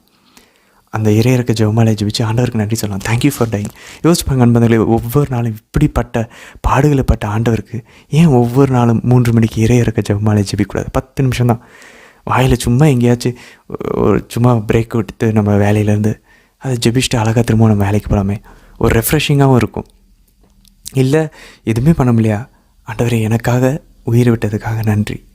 சும்மா மைண்டில் அவரை ஞாபகம் வச்சு அவர்கிட்ட அவர் முகத்தை பார்த்து சிரித்து அன்போட thank you for dying for me Jesus. எல்லா டைமும் எமோஷ்னலாக சொல்ல முடியலனாலும் முடிஞ்சளவு ரெக்கலெக்டடாக தியான நிலையில் ஆண்டவருக்கு தேங்க்யூ சொன்னால் போதும். 1 நிமிஷம், அட்லீஸ்ட் 3 o'clock அதை பண்ண முயற்சிப்போமே. ஸோ இதை நம்ம இன்னொரு முக்கியமான விஷயம், எண்ணிறைவா எண்ணிறைவா ஏன் என்னை கைவிட்டு. அப்போ ஆண்டவர் வந்து இங்கே வந்து டெஸ்பயர் ஆகிறாரா, விரக்தியில் இருக்கிறாரா? இல்லை. திருப்பாடலில் 22 நம்ம இன்றைக்கி வாசிக்க கேட்டோம். எப்படி முடிகிறது? பாசிட்டிவாக முடியுது. நீங்கள் என்னை விடுவிப்பீங்க, இவங்க எல்லாரும் முன்னாடியும் நீங்கள் என்னை உயர்த்துவீங்க அப்படின்னு சொல்லி ஒரு பாசிட்டிவ் நோட்டில் தான் நம்ம என்ன சொல்கிறது, எதிர்மறையாக இல்லாமல் ஆண்டவர் மீது நம்பிக்கையிலையும் முழு சரண்டர், அவர் மேலே முழுசாக அர்ப்பணிக்கக்கூடிய ஒரு பாணியில் தான் இந்த திருப்பாடலில் 22 முடிகிறது. அதனால் தெளிவாக நமக்கு தெரியும், ஆண்டவர் இங்கே வந்து விரக்தியில் பேசலை. ஆண்டவர் இந்த திருப்பாடலை நமக்கு மேற்கோள் காட்டி, இந்த திருப்பாடல் முடிகிறப்ப எப்படி பாசிட்டிவாக எதிர்நோக்கோட நம்பிக்கையோட முடிகிறதோ, வெற்றியில் முடிகிறதோ, அதே போல் அவருடைய இந்த பாடுகளும் வெற்றியில் முடிய போகுது அப்படின்றத ஆண்டவர் ஜெபமாக ஜெபிச்சு தந்தையிடம் பாசிட்டிவாக தான் அவர் முடிச்சிருக்காரு அப்படின்னு சொல்லி இறையில அறிஞர்கள் சொல்கிறாங்க. அதுக்கப்புறம் பாருங்கள், நம்ம 38ஆம் வசனத்தில் பாருங்கள், மார்க் நற்செய்தி 15ஆம் அதிகாரத்தில் ஆக்சுவலாக வந்து எந்த திருக்கோயிலின் திரை கிழிக்கப்பட்டுச்சுன்னு சொல்லி சொல்கிறாங்க. ஸோ ஆக்சுவலாக இறையியல் அறிஞர்களுக்கு வந்து ஏன்னா 2 திரை இருக்குது. ஒன்று வந்து அந்த முற்றத்திற்கும் அந்த உள்ளே இருக்கக்கூடிய திரு உறைவிடத்திற்கும் நடுவில் இருக்கக்கூடிய ஒரு திரை, அதுக்கப்புறம் திரு தூயகத்துக்கும் அந்த திரு உறைவிடத்திற்கும் நடுவில் இருக்கக்கூடிய அந்த ஒரு திரை இருக்குது. ஸோ ஹோலி ஆஃப் ஹோலிஸுக்கு பிரிக்கிறது, இன்னர் சாங்சுரியை வந்து பிரிக்கக்கூடிய திரைகள். 2ல் எது கிழிஞ்சிச்சு அப்படின்னு சொல்லி கரெக்டாக தெரியல. ஏன்னா நமக்கு நற்செய்தியாளரும் இதை வந்து நமக்கு தெளிவாக கூறல. அதே மாதிரி நம்ம ஏற்கனவே பார்த்தோம், அந்த கிழிக்கப்பட்டதுன்ற அந்த வார்த்தை தான் ஆண்டவர் மார்க் நற்செய்தியில் ஞானஸ்தானம் பெற்ற போதும் வானம் கிழிக்கப்பட்டு அதிலிருந்து வெண்புறா இறங்கி வந்து ஆண்டவருடைய குரல் ஒலித்ததை நம்ம பார்க்குறோம். ஸோ 2மே நமக்கு வந்து ஒரு தொடர்பு இருக்கிறத இங்கே மார்க் நற்செய்தியாளர் கூறுகிறார். ஸோ மோஸ்ட்டாக வந்து அந்த வெளி அவுட்டர் வெயில் அதுவாக இருக்கலாம்னு சொல்லி கணிக்கிறாங்க. யார்? ஜோசிஃபஸ் அப்படின்ற இஸ்ரேலினுடைய வரலாற்று அந்த எழுத்தாளர் ஜோசிஃபஸ். அவர் வந்து ஜூயிஷ் வார் அப்படின்ற புத்தகத்தில் அவர் வந்து கூறுகிறார். ஏன்னா அவுட்டர் அந்த வெளி முற்றத்திற்கும் இன்னர் சாங்சுரிக்கும் அந்த உள்ளே இருக்கக்கூடிய அந்த நடுப்பகுதிக்கும் இருக்கக்கூடிய அந்த திரை மேகம், அதுக்கப்புறம் காஸ்மோஸ், நம்மளுடைய பிரபஞ்சம், இதோடைய அந்த படங்கள் எல்லாம் அதில் வரையப்பட்டிருக்குமா, அதில் வந்து எம்ப்ராய்டர் பண்ணப்பட்டிருக்குமா.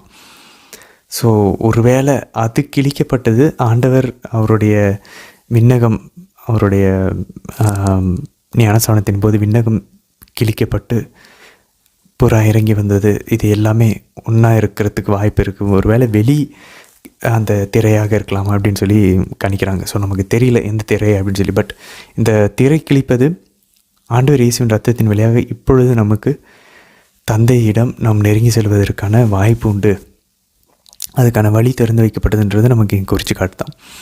39ஆம் அதிகாரம் பாருங்கள். அவருக்கு எதிரே நின்று கொண்டிருந்த நூற்றுவ தலைவர் அவர் இவ்வாறு உயிர் தொடர்ந்ததை கண்டு, இம்மனிதர் உண்மையாகவே இறைமகன் என்றார். என்பதில் இது வந்து மார்க் நற்செய்தியினுடைய 2வது மேஜர் பார்ட்டினுடைய முடிவுக்கு இதோட நம்ம வந்துடுறோம். ஸோ பாருங்கள், ஒரு யூதர் அல்லாத ஒரு பிறனத்தவரை சார்ந்த ரோமேர் படை வீரர் இவர் உண்மையாகவே இறைமகன் அப்படின்னு சொல்லி இங்கே சாட்சியம் பகிர்றதை நம்ம பார்க்குறோம். ஸோ ஏற்கனவே புனித பேதுரு சாட்சியம் பகிர்ந்தார் 8ஆம் அதிகாரத்தில். இப்போது 15ஆம் அதிகாரத்தில் இந்த ரோமேர் படை வீரர் சாட்சியம் பகிர்றதோட மார்க் நற்செய்தியினுடைய கிட்டத்தட்ட அவருடைய முடிவுக்கு வந்துட்டோம்.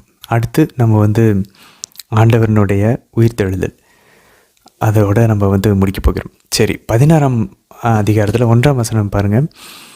அது வந்து யூதர்களுக்கு வந்து ஓய்வு நாள் வந்து நமக்கு தெரியும், லாஸ்ட் டே வந்து வாரத்தின் கடைசி நாள் ஓய்வு நாள். அப்படின்னா சனிக்கிழமை வந்து யூதர்களுக்கு ஓய்வு நாள். நம்ம வந்து கிறிஸ்தவர்கள் வந்து வாரத்தின் முதல் நாளை வந்து ஏன் ஓய்வு நாளாக மாற்றணும், கடவுளுடைய நாளாக அப்படின்னு சொல்லி பார்த்தோன்னா, ஏன்னா அன்னைக்கு ஆண்டவர் உயிர் தெழுந்த நாள். ஸோ இவங்களுக்கு வந்து பாருங்கள், ஆண்டவர் வந்து அறையப்படுகிறது வெள்ளிக்கிழமை, ஓய்வு நாளுக்கு முந்தின நாள் அறையப்படுகிறார். ஸோ அது உடனே அது கிட்டத்தட்ட சாயங்கால வேலை ஆகுது. அப்படின்னா வெள்ளிக்கிழமை சாயந்தரம் 6 மணிக்கு வந்துடுச்சுன்னா என்ன அர்த்தம், அது சனிக்கிழமை ஓய்வு நாள் ஆயிரும். அதனால தான் ஓய்வு நாள் கிட்ட வரதுனால பக்கத்துலேயே இருக்கிற நடக்கிற தூரத்தில் இருக்கக்கூடிய ஒரு தோட்டத்தில் ஆண்டவருடைய உடலை கொண்டு போய் அடக்கம் பண்ணிடுறாங்க. அப்போது ஓய்வு நாளுக்குள்ளே அவங்க வந்து தூய்மையாக உள்ளே போயிடுவாங்க. எந்த ஒரு உடலும் சிலுவையில் தொங்கி கொண்டிருப்பாது, வந்து அந்த நாளையே தீட்டுப்படுத்திடும். ஸோ அதனால தான் அவங்க உடனடியாக அந்த காலை உடைக்கிறாங்க. ஏன் காலை உடைக்கிறாங்க? ஏன்னா காலை உடைச்சிட்டாங்கன்னா அவங்களால மூச்சு விட முடியாது. நம்ம ஏற்கனவே பார்த்தோம். ஸோ அன்றைக்கி ஃபஸ்ட்டு ஃப்ரைடே முதல் நாள் அன்றைக்கி ஆண்டவர் இறக்குறார், ஃப்ரைடேவுடைய சாயங்கால வேலையில். அதுக்கப்புறம் சனிக்கிழமை துவங்கிறது ஓய்வு நாள். சனிக்கிழமை முடிஞ்சு ஓய்வு நாள் முடிந்து அடுத்த நாள் விடியற் காலை, அப்படின்னா சாயங்காலம் 6 மணி சாட்டர்டே முடிஞ்சிடுச்சு. ஞாயிற்றுக்கிழமை காலையில் ஆண்டவருடைய உயிர்ப்பு நடக்குது. ஸோ காலங்காலையில் அதிகாலையில் இருட்டாக இருக்கும்போது இன்னும். ஸோ இதெல்லாம் வச்சு பார்க்கும்போது தான் நம்ம 3 நாட்கள் ஆண்டவர் இரவும் பகலும் அவர் கல்லறையில் இருந்தார். 3ஆம் நாள் உயிர்த்தெழுந்தார். நம்ம அதனால சொல்கிறோம். அப்படி இல்லைன்னு நம்ம நாளை பொறுத்த வரைக்கும் காலையில் 6 மணிக்கு தான் நம்மளுடைய நாள் துவங்குது. யூதர்களுடைய காலங்கள் அவங்களுடைய கேலண்டர் படி அவங்களுக்கு சாயங்காலம் 6 மணிக்கு தான் ஒரு நாள் துவங்குது. ஸோ அதனால தான் 3ஆம் நாள் அவர் உயிர்த்தெழுந்தார் அப்படின்னு சொல்லிக்கிறோம். சரி, 3வது வசனம் பாருங்கள். கல்லறையின் வாயிலிருந்து கல்லை நமக்கு யார் புரட்டுவார்? அன்பர்களே, நம்மளும் நிறைய நேரங்களில் நம்மளுடைய நிறைய விஷயங்கள் நம்மளுடைய கல்லறையை யார் புரட்டுவாங்கன்னு சொல்லி நம்ம யோசிச்சுட்ருக்கோம்.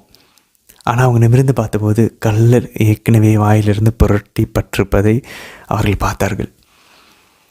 ஸோ அங்கே ஒரு இளைஞன் உட்காந்துருக்கிற மாதிரி இங்கே மார்க் நற்செய்தியாளர் பதிவு செய்கிறார் 5ஆம் வசனத்தில்.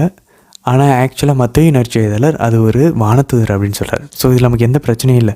ஏன்னா வானதூதர் இளைஞரை போல தான் தோன்றுகிறார் அந்த இடத்துல. ஸோ நமக்கு இதில் எந்த ஒரு குழப்பமும் இருக்க வேண்டிய அவசியம் இல்லை. அதுக்கப்புறம் 6ஆம் வசனத்தில் பாருங்கள், இங்கே அவர் உயிர் தெழுகிறது ஹி வாஸ் ரைஸ்ட், அவர் உயிர் தெழுந்தது ஆக்சுவலாக இதில் 3 இறைவன் வேலை செய்கிறாங்களாம். ஆண்டவர் இயேசு உயிர் தெழும்போது தந்தை இருக்கிறார், அதை நம்ம ரோமேர் 6ஆம் அதிகாரம் 4ஆம் வசனத்தில் வாசிக்கிறோம். மகன் உயிர் தெழுகிறார், அதை நம்ம யோவான் நற்செய்தி 10ஆம் அதிகாரம் 17 18. இதில் பார்த்தோன்னாக்க ஆண்டவர் இயேசுவே தாமாகவே தம் உயிரை கொடுக்குறார், அதை அவர் எடுத்துக்கொள்ளும் அவருக்கு வல்லமை உண்டு அப்படின்னு பார்க்குறோம். எவ்வளோ அழகாக இருக்குது பாருங்கள் அன்பர்களே. தந்தை உயிர்த்தெழ செய்தார்னு ரோமேர் 6 வாசிக்கிறோம். யோவான் நற்செய்தி 10 17 18 வசனங்களில் ஆண்டவரே உயிர்த்தெழுந்தார், மகனே உயிர்த்தெழுகிறார்னு வாசிக்கிறோம். ரோமேர் 1ஆம் அதிகாரம் 4ஆம் வசனத்தில் தூய ஆவியார் தான் அந்த வல்லமையை உள்ளதால் தூய ஆவியானவருடைய வல்லமையினால் அவர் உயிர்த்தெழுந்தார்னு வாசிக்கிறோம். ஸோ பாருங்கள், ஆண்டவர் உயிர்த்தெழுதலில் 3 இறைவனுடைய செயல்பாடுகள் இருக்கிறத நம்ம இங்கே பார்க்குறோம். எவ்வளோ பவர்ஃபுல்லாக இருக்குது பாருங்களேன். அதுக்கப்புறம் 7ஆம் வசனத்தில் பாருங்கள், நீங்கள் புறப்பட்டு செல்லுங்கள், பேதுருவிடம் மற்ற சீடர்களிடமும் சொல்கிறாங்க. பாருங்கள், இதில் புனித பேதுரு தனியாக ஆண்டவர் கூறுகிறார். அவர் மறுதளிச்சார்னு தெரிஞ்சும் ஆண்டவர் பாருங்கள் அவரை மன்னிச்சுட்டார். ஆனால் போய் பேதுருக்கிட்ட சொல்லு அப்படின்றாரு. எவ்வளோ ஒரு இறக்கமுள்ள கடவுள் பாருங்கள் அன்பர்களே. அவரை மன்னித்து அவர் மறுதளிச்சர்கிட்ட போய் சொல்கிறாரு. ஸோ அது மட்டும் இல்லை, புனித பேதுருவினுடைய தலைமைத்துவமும் இங்கே குறித்து காட்டப்படுகிறதா இறையியல் அறிஞர்கள் சொல்கிறாங்க. அவர் அதனால தான் அவர் நம்ம திருத்தந்தைன்னு சொல்கிறோம். பிரிந்து போன சகோதரர்கள் ஏற்றுக்கொள்ள மாட்டேங்கிறாருங்க. 8ஆம் வசனம் பாருங்கள், அவர்கள் கல்லறையை விட்டு வெளியே ஓட்டம் பிடித்தார்கள். அன்பர்களே, ஏன் ஓடணும்? ஆயர் பேரன் அழகாக கூறுகிறார். ஒரு விஷயத்தை நம்ம ஏன் ஓடி போய் சொல்கிறோம்? ஏன்னா அது அவ்வளோ இம்பார்ட்டண்ட்டான விஷயம், ரொம்ப முக்கியமான விஷயம், அவசரமான விஷயம்னா தான் நம்ம ஓடி போய் சொல்லுவோம். அன்பர்களே, இதை தான் நற்செய்தின்னு சொல்கிறோம். Good news. ஒரு நியூஸு, உனக்கு ஒன்று தெரியுமா, இது நடந்துருச்சு அப்படின்னு நம்ம சொல்லுவோம் பாருங்கள். அந்த மாதிரி ஓடி போய் கல்லறை they are telling a news. அன்பர்களே, அந்த ஒரு உற்சாகம், அந்த ஒரு ஆச்சரியம் இப்போவும் இருக்கணும் 2000 வருஷம் கழிச்சும். நீங்கள் ஏன் கிறிஸ்டியனாக இருக்கிறீங்க? ஏன்னா இந்த உலகத்தில் ஒருத்தர் மட்டும்தான் சாகிறதுக்கு முன்னாடி நான் செத்ததுக்கப்புறம் 3 நாள் உயிர் தெழுவேன்னு சொன்னார். அவர் மட்டும்தான் சொன்னபடி எந்திரிச்சார். அதனால தான் இந்த அப்போஸ்தலர்கள் ஹூ வில் டை ஃபார் லைன்னு நம்ம கேட்கணும். ஒரு பொய்யுக்காக யார் இறப்பாங்க? அப்போஸ்தலர்கள் கடுமையாக கொடூரமாக கொல்லப்பட்டார்கள். எல்லாருக்குமே வாய்ப்பு கொடுக்கப்பட்டுச்சு.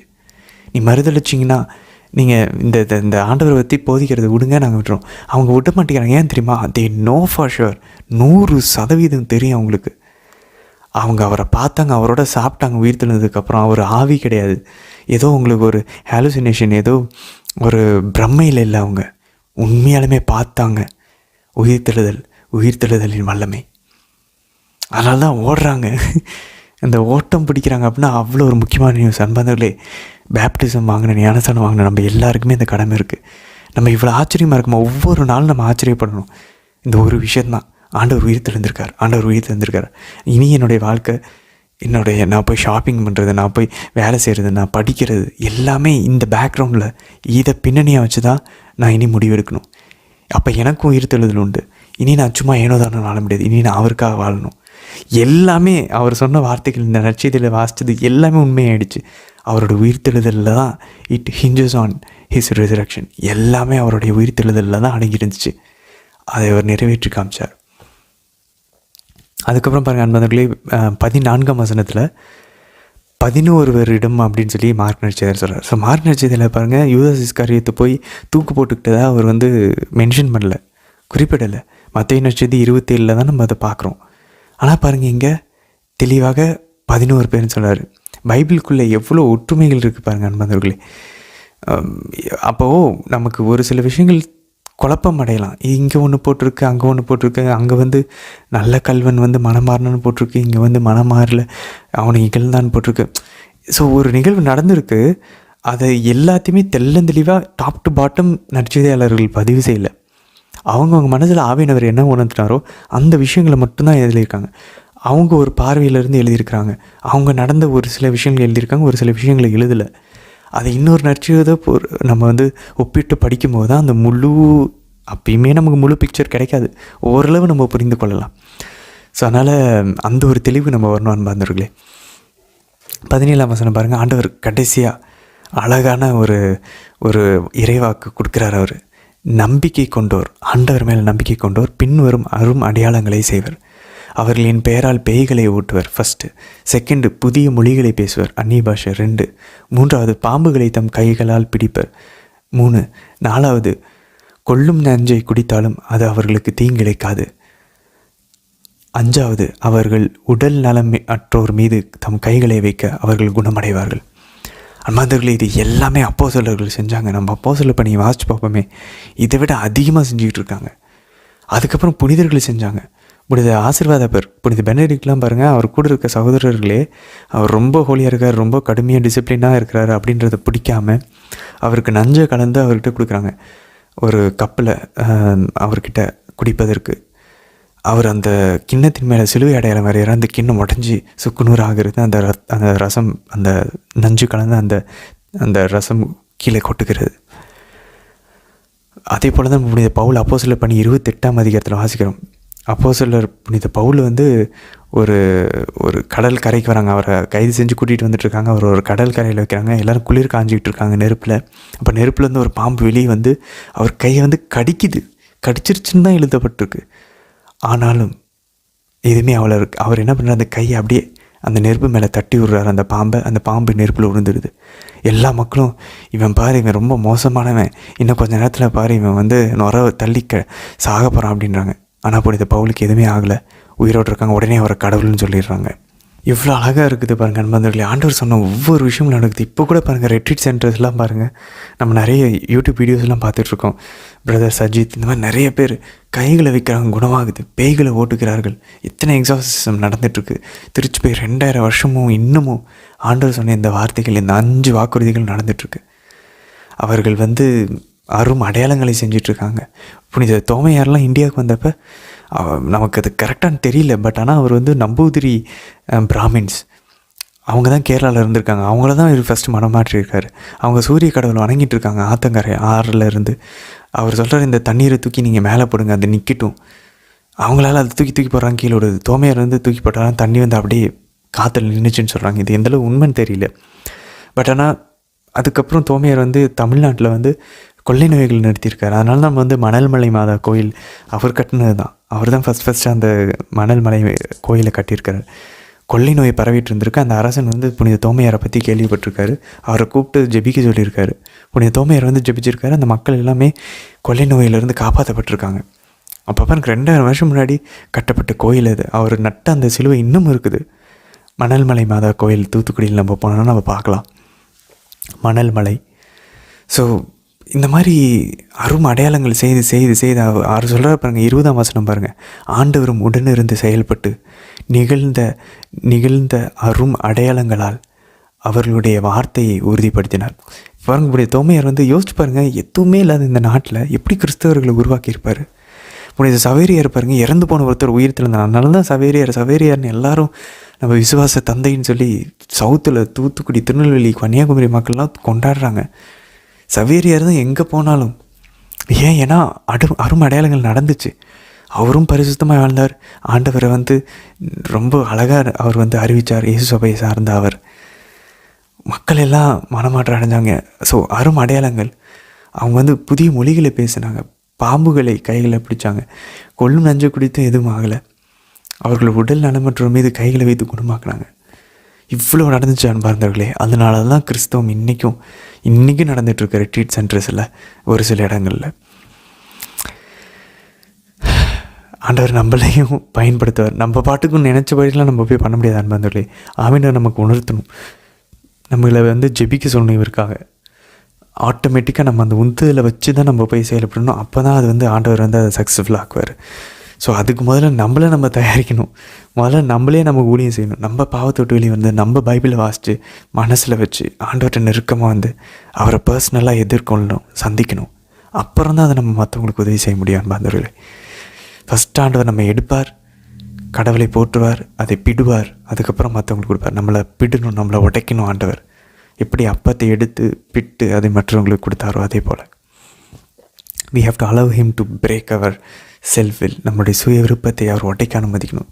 சுய நலங்கள், தற்பெருமைகள், அகங்காரங்கள் எல்லாத்தையும் உடைக்கப்படணும். அன்பார்ந்தவர்களே, இன்றைக்கி திருப்பாடல் பாருங்கள், ஆண்டவருடைய பாடுகள் எப்படி இருந்துச்சு அவருடைய மனநிலை அப்படின்னு. அவர் ஏன் இதை கோட் பண்ணுற பாருங்க அன்பார்ந்தவர்களே. ஆண்டவர் சிலுவையில் இருந்த ஆண்டவர் இயேசு, இறைவா இறைவா ஏன் என்னை கை நிகழ்ந்தேன்னு சொல்லி இந்த திருப்பாடல் 22 இன்றைக்கி நம்ம வாசிச்சதை ஆண்டவர் கோட் பண்ணுறேன்னா, அது ஃபுல்லுமே அவருடைய பாடுகள் தான். அதில் 6ஆம் வசனத்தில் பாருங்க, நானோ ஒரு புழு, மனிதன் அல்ல, மானிடரின் நிந்தைக்கு ஆளானேன், மக்களின் இகழ்ச்சிக்கு உள்ளானேன். அப்படி தானே இகழ்ந்தப்பட்டாங்க, நிந்தனை செய்யப்பட்டார் ஆண்டவர். எவ்வளோ அழகாக அது அப்படியே நேராக படம் பிடிச்சி காட்டுது பாருங்க அன்பார்ந்தவர்களே. 7ஆம் வசனம் பாருங்கள், என்னை பார்ப்போர் எல்லோரும் ஏளனம் செய்கின்றனர், உதட்டை பிதுக்கி தலையை அசைத்து. பாருங்கள், இதே தான் நடந்துச்சு. ஆண்டவர் மீது நம்பிக்கை வைத்தானே, அவர் இவனை மீட்கட்டும். அப்படி எக்ஸாக்டாக இதே வார்த்தை நடந்திருக்கு அன்பார்ந்தவர்களே. நம்ம இங்கே வாஸ்ட் மார்க் நடிச்சதே இல்லை. தம் அன்பு கூர்ந்த அவனை அவர் விடுவிக்கட்டும். இதை தான் பாருங்கள், ஆண்டவர் ஞானஸ்தானத்தின் போது வானம் கிழிக்கப்பட்டு இவரே என் அன்பார்ந்த மகன் அப்படின்னு சொல்கிறார். திரும்பி உருமாற்றம் அடையும் போது இவரே என் அன்பார்ந்த மகன், இவருக்கு செவி சாயுங்கள் அப்படின்றார். அதுக்கப்புறம் பாருங்கள் 9ஆம் வசனத்தில் தாவீது சொல்கிறார், கடவுள் தான் எவ்வளோ அழகாக அவர் நெருக்கமாக எழுதுறா பாருங்க, என் தாயின் கருவில் இருந்து என்னை வெளியே எடுத்தது என் கடவுள்ன்றார். இவ்வளோ நெருக்கமாக பார்க்குறாரு பாருங்க அன்பார்ந்தவர்களே. இன்னொரு திருப்பாடல் நம்ம வாசித்தோம், என் தாயின் வயிற்றில் இருக்கும்போது என் உடல் உறுப்புகளை எல்லாம் ஒன்று சேர்த்து அதை உருவாக்கியவர் அவர் தான்றார். உருவாக்குனவரும் அவர் தானா? அம்மாவுடைய கருவிலேருந்து எடுத்தது நர்ஸு இல்லை, ஏதோ ஒரு செவிலியர் இல்லை, டாக்டர் இல்லை, கடவுள்ன்றார். அவர் சொல்ல பாருங்கள், பிறப்பிலிருந்தே 10ஆம் வசனத்தில், நீரே என் ஆதாயம், தாயின் வயிற்றிலிருந்து நீரே எனக்கு பாதுகாப்பு, உண்மையே நான் நம்பி வாழ்கிறேன். எவ்வளோ அழகாக இருப்பாங்க அன்பர்கள். இந்த வசனத்தை மட்டுமே எடுத்து ஒரு நாள் ஃபுல்லாக நம்ம தியானிக்கலாம். அதை நம்ம ஜெபிக்கலாம் ஆண்டவர்கிட்ட. அதை வச்சுட்டு நம்மளுடைய அம்மாவுடைய வயிற்றுலேருந்து எடுத்து பிறந்ததை யோசித்து பார்த்து ஆண்டவருக்கு நன்றி செலுத்தலாம். எனக்கு எப்படி வரணும்னு கூட தெரியாது எங்கள் அம்மாவோட வயிற்றுலேருந்து ஆண்டவர் என்னை நீங்கள் வெளியே எடுத்து போட்டீங்க. 14-15 வசனங்கள் பாருங்கள், நான் கொட்டப்பட்ட நீரை போல ஆனேன், என் எலும்புகளை எல்லாம் கலன்று போயின, என் இதயம் மெழுகு போல ஆயிற்று, என் உள்ளுறுப்புகளின் நடுவே உருகி போயிற்று, என் வலிமை ஓட்டை போல காய்ந்தது, என் நாவு மேலெண்ணத்தோடு ஒட்டி கொண்டது, என்னை சாவின் புழுதியில் போட்டு விட்டீர். 17ஆம் வசனம் பாருங்கள், என் எலும்புகளையெல்லாம் நான் எண்ணி விடலாம். மாந்தர்களே, ஜோசிஃபஸ் அந்த இஸ்ரேலினுடைய வரலாற்று அறிஞர் சொல்லுகிறார், சாவு இந்த மாதிரி சிலுவை சாவப்போ அடித்து அந்த கசையால் அடிக்கிறப்ப அவருடைய எலும்புகள்லாம் எண்ணிடலாமா, வெளியே வயிற்று குடல்கள்லாம் வெளியே தொங்குற அளவுக்கு அடித்து தான் அப்புறம் சிலுவை கூட்டு போய் அவங்கள சிலுவையில் அறைவாங்களாம். அவர் சொல்கிறாப்பாங்க, என் எலும்புகளையெல்லாம் எண்ணி விடலாமா. அப்போ ஆண்டவருடைய நிலைமை இப்படி தான் இருந்திருக்கு. அதனால தான் ஆண்டவர் இந்த திருப்பாடலில் கோட் பண்ணுறாரு. சிலுவையில் இருந்துக்கிட்டு அப்படிப்பட்ட நிலைமையில் இருந்திருக்கார். மறைநூல் நற்செய்தியாளர்கள் இவ்வளோ தெளிவாக எழுதலைனாலும் நமக்கு திருப்பாடலிருந்து ஒரு ஐடியா கிடைக்குது, ஆண்டவருடைய பாடுகள் எவ்வளோ மோசமாக இருந்துச்சு அவருடைய துன்பங்கள் அப்படின்னு சொல்லி. 16ஆம் வசனம் பாருங்கள், என் கைகளையும் கால்களையும் தொலைத்தார்கள். எக்ஸாக்டாக ஆவியானவர் தாவீது வழியாக சொன்னது இங்கே நடக்குது. 18ஆம் வசனம் பாருங்கள், என் ஆடைகளை தங்களிடையே பங்கிட்டு கொண்டார்கள், என் உடையின் மீது சீட்டு குலுக்கி போட்டார்கள். அப்படியே அது நடக்குது பாருங்கள் அன்பார்ந்தவர்களே. 22ஆம் வசனம் பாருங்கள். உமது பெயரை என் சகோதரர்களுக்கு அறிவிப்பேன். கடைசியாக எப்படி பாசிட்டிவாக முடிக்கிறார் பாருங்க. ஆண்டவர் அதே மாதிரியே சொல்கிறார், என் சகோதரரிடம் போய் சொல்லுங்கன்றார் யோவான் செய்தியில். நான் உங்களுக்கு முன்னாடி கலிலேயாவுக்கு போகிறேன். கடவுள் சீடர்களை சகோதரன் கூப்பிட்றாரு உயிர்த்தெழுந்ததுக்கப்புறம். ஏன்னா இப்போது உயிர்த்தெழுதலின் வல்லமையினால் நம்ம எல்லாருமே தந்தையின் பிள்ளைகள் ஆகிட்டோம். அதுக்கு முன்னாடி வரைக்கும் கிடையாது. 24ஆம் வசனம் பாருங்கள். ஏனெனில் எளியோரின் சிறுமையை அவர் அற்பமாக எண்ணவில்லை, அதை கவனியாமலும் இருந்து விடவில்லை. எளியோரின் சிறுமையை அவர் அற்பமாக எண்ணவில்லை, அதை கவனிக்காமலும் இருந்து விடவில்லை. மாதாவுடைய பாடலும் இப்படி தான் இருந்தது. தாழ்நிலையில் இருந்த தம் அடியவரை தயையுடன் கண்ணோக்கினார். அன்பார்ந்தவர்களே, ஆண்டவருடைய இந்த திருப்பாடலும் பாசிட்டிவாக தான் முடிஞ்சிச்சு. அதே போல் தான் அவருடைய வாழ்க்கையும் முடிஞ்சிச்சு. தொடர்ந்து பயணிப்போம் நண்பர்களே. நம்ம ஆண்டவரை 2 நற்செய்தியில் முழுசாக வாசித்து முடிச்சிட்டோம் பாருங்கள். 7 நாளில் யோவான் நற்செய்தி முடித்தோம், 8 நாளில் மார்க் நற்செய்தி முடித்தோம். அவ்வளவுதான் அன்பார்ந்தவர்களே. திரும்பவும் ஒரு 7 நாள் 8 நாள் ஸ்பெண்ட் பண்ணோன்னா அழகாக மார்க் நற்செய்தியும் யோவான் நற்செய்தியும் திரும்பவும் வாசித்து முடிச்சிடலாம். அப்போ பாருங்கள் அன்பார்ந்தவர்களே, நம்ம எவ்வளோ ஈஸியாக பைபிளை வாசித்து முடிச்சிடலாம் பாருங்கள். இன்னும் அதுக்கப்புறம் என்ன மத்தேயு நற்செய்தி இருக்குது, அதுக்கப்புறம் லூக்கா நற்செய்தி இருக்குது. ஸோ இந்த நற்செய்திகளை நம்ம சாகிறதுக்குள்ளே ஒரு எத்தனை தடவை, ஒரு 100 தடவை அதை வாசித்து முடிச்சிடணும் அன்பார்ந்தவர்களே. அவருடைய வார்த்தைகள் உள்ளே போயிட்டே இருக்கணும். நம்ம ஏற்கனவே பார்த்தோம் பாருங்கள், புனித ஜான் பால் II யோவான் நற்செய்தியை ஒவ்வொரு மாதமும் தியானிப்பாராம். அப்படின்னா 12 முறை ஒரு வருஷத்துக்கு யோவான் நற்செய்தியை மட்டும் வாசிப்பாராம் புனித ஜான் பால் II. புனிதர்கள் பாருங்கள், புனித குழந்தை தெரசா சொல்கிறாங்க, எனக்கு இருக்கிறதுலே நற்செய்தி தான் ரொம்ப பிடிக்கும் அப்படின்றாங்க. அதில் தான் ஆண்டவர் நேரடியாக பேசின வார்த்தைகள் உண்டு அப்படின்றாங்க. ஸோ பைபிளை இறை வார்த்தையை நேசிக்க முயற்சிப்போம் அன்பார்ந்தவர்களே. அதை நம்ம மனசுக்கு நெருக்கமாக பைபிளை கட்டி பிடிச்சிக்கும். அவரோட வார்த்தையை வாசித்து அதை கடைபிடிக்க நம்ம அவர் அன்பு செய்கிறோன்னு அர்த்தம். ஏதாவது ஒரு வசனத்தை இன்றைக்கி ஆண்டவர் அதுக்கான ஒரு வாய்ப்பு கொடுக்கும்போது அந்த வசனத்தை வாழ்க்கையில் கடைபிடிக்க முயற்சிக்கலாம். அதன் வழியாக இங்கே படிக்கிறோம், அங்கே போய் ப்ராக்டிஸ் பண்ணணும். எப்படி பண்ணணும்னு தெரியலையா, செயலில் புனிதர்களை பார்ப்போம், அவங்க நமக்கு கற்றுருவாங்க. ஸோ 2 நற்செய்தி முடிச்சிட்டோம் அன்பார்ந்தவர்களே. ஆல்மோஸ்ட் பாதி விஷயம் ஆண்டவர் இயேசு பற்றி நமக்கு தெரிஞ்சிருச்சு. மீதி பாதி மத்தேயும் லூக்கும் நம்ம முடித்தோன்னா ஆண்டவர் இயேசு பற்றி முழுமையாக தெரிஞ்சிடும். ஆல்மோஸ்ட் இப்போவே நமக்கு பழைய ஏற்பாடுக்கும் புதிய ஏற்பாடுகளுடைய தொடர்பெல்லாம் நம்ம தெரிஞ்சுக்கிட்டு தான் இருக்கோம். மார்க் நற்செய்தி இன்றோடு முடிஞ்சிருச்சு. நாளையிலேருந்து திரும்பவும் நம்ம குறிப்பேடு ஆரம்பிப்போம். 1 அரசர்கள் நம்ம தொடர்ந்து வாசிப்போம்.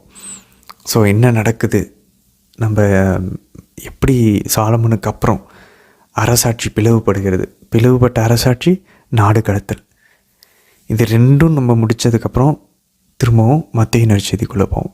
நடுவிலே எசேயா இறைவாக்கினர், நிறைய இறைவாக்கினர்கள்லாம் நம்ம முடிச்சிருவோம். ஏன்னா மத்தேயு யூதர்களுக்கு எழுதப்பட்ட நற்செய்தி. ஸோ மோஸ்ட்டாக நிறையா இறைவாக்கினர்களை தான் அவர் கோட் பண்ணுவார், மேற்கோள் காட்டி அவர் ரெஃபரன்ஸ் கொடுப்பார் அவருடைய நற்செய்தியில். அதனால் நமக்கு இறைவாக்கினர்கள்லாம் கொஞ்சம் அட்லீஸ்ட் எசேயா, எசேக்கியேல், தானியேல், எரேமியாலாம் கொஞ்சம் படித்து முடித்தா தான் நமக்கு ஒரு ஐடியா கிடைக்கும்.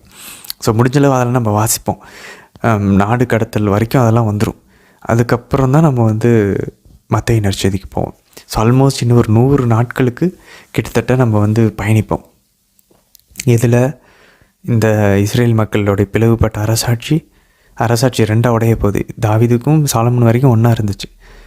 அதுக்கப்புறம் 2ஆக உடையும்.